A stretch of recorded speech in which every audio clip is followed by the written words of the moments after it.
Hey, what's going on, everybody? Christian Ballard, sports journalist here at Ballard Sports Media. Hope everyone's doing great. We got team previews coming around the corner real soon here for 2026 college football. This is college football content with Christian Ballard. Hit that thumbs up, hit that subscribe button, and we go ahead and we recap Indiana winning the national title 27-21 over Miami, completing a perfect and first time ever 16-0 season.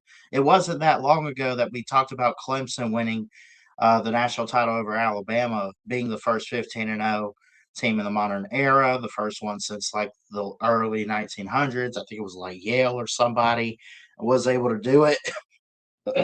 Excuse me. Um, not very much notes here, just kind of giving my overall thoughts and recapping the game. We'll put this up on the screen here too. But 27-21, not as much offense as I thought. Here is my prediction was 42-31. I thought there was going to be a shootout and Indiana would score late. They ended up coming through defensively um, against the Canes, and they did what they had to do to win. Um, Overall, I think Indiana just dominated the fourth quarter. Even though they got outscored in that fourth quarter, I think when it showed up, when they showed up, when it mattered the most, it came down to it. And there were, there's not really anything bad you could say about Miami for this game. By the way, put your thoughts in the comment section. Let me know how you feel about Miami, how you feel about this game. Just overall your thoughts in the comments, please. Um, Carson Beck, we put this up on the screen here. We'll full screen it, kind of talk about it. But Carson Beck outdueled Fernando Mendoza, technically speaking. Um, you can't even see the stats now, so I apologize for that. But anyway, 19 to 32 for Beck, a touchdown and a pick, 232 passing yards. Fernando Mendoza, 16 to 27, 186 yards. He had a touchdown or two in there. It's just not listed at least, but um well, no, actually, believe it or not, looking back at it, there were no passing touchdowns for Indiana, which is something that we haven't really been able to say too much of this season.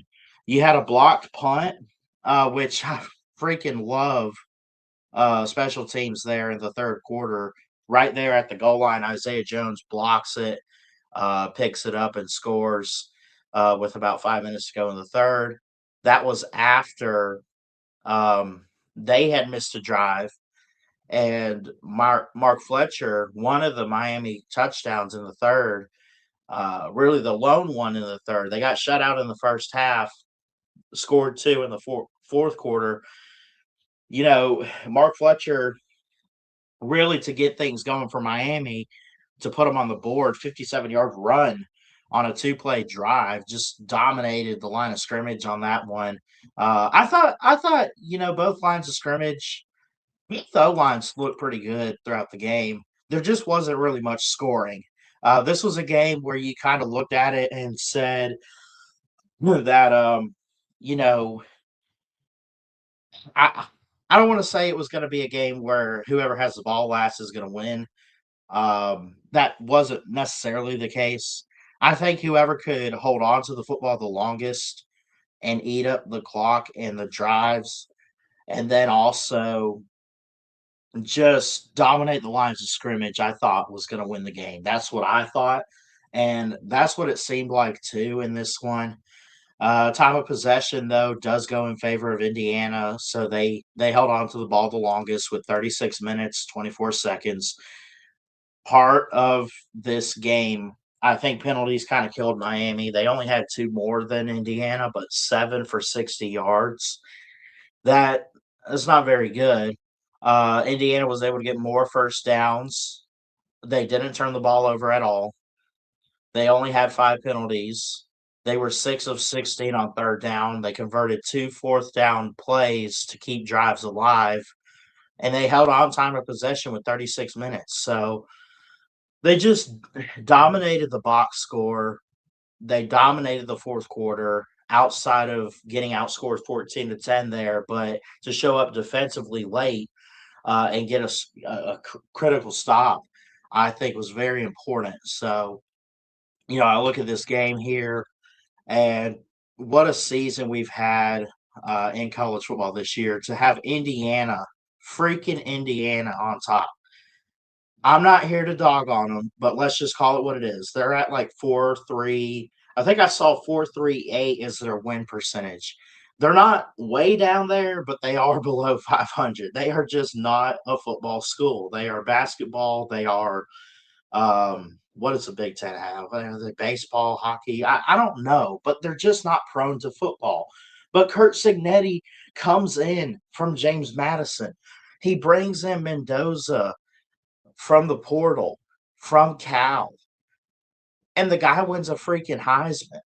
You know, Miami dominated in this game in terms of yardage, more yards passing, but and total yards. But Indiana was able to run the ball very effectively. 45 rushing attempts. They averaged about 3 a carry, but they had 131 yards rushing. 7 penalties for 60 yards for Miami, 5 for 38, and penalties for Indiana. So maybe that played a little bit of a factor. I know what you're thinking. Indiana won the game because it was just destiny. I agree to a point about that. I do believe that if a team is set up for destiny in college football, it's going to happen. 2019 LSU, COVID year for Bama, Georgia going back to back. I mean, look, it sets it up every single year, except Michigan, right? Um, I'm just taking shots now, whatever. But look, Indiana was bound to win this game. The question was, are they going to dominate? And are they going to run away with it? I called Uncle Lou last week and I said, "Is it possible this could get out of hand?" He said, "Yeah, a little bit." I said, "I don't think it's going to be like, Georgia TCU bad." He's like, "No, probably not." I didn't, you know, I'm glad it was this close. I thought we had a really good playoff game, a really good championship, a really good playoff for the most part. I mean, Indiana dominated the other games. They killed my Crimson Tide for sure.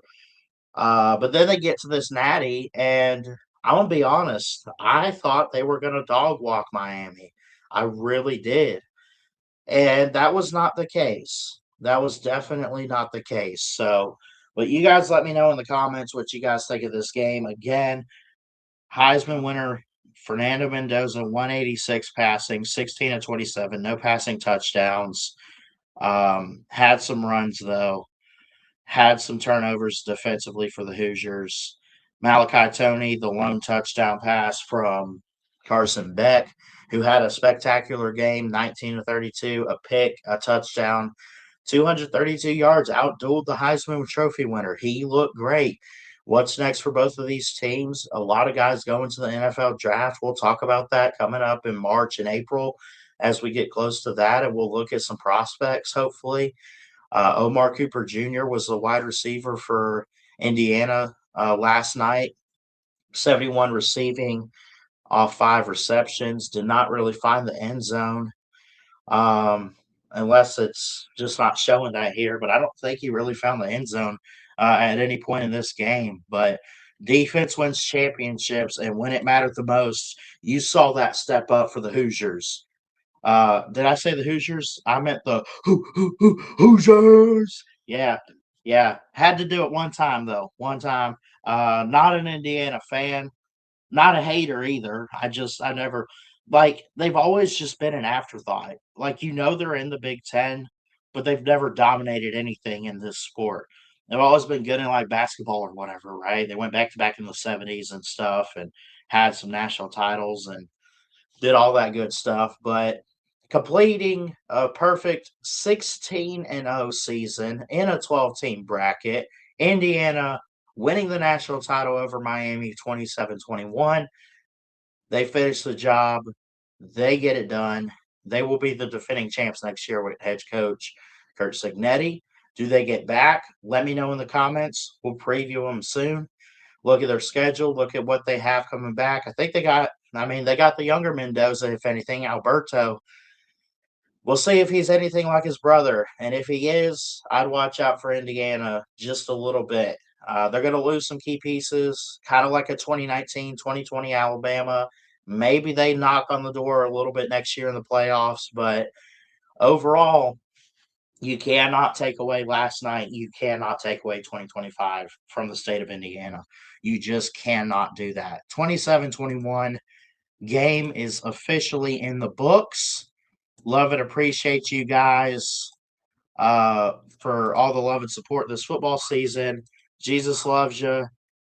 God bless. Roll Tide from me as a Bama fan, sportscaster too. So appreciate you. Love you all, whoever your team is. And thanks for another amazing college football season here at Ballard Sports Media. God bless, and we'll see you next time here at Ballard Sports Media. Love y'all.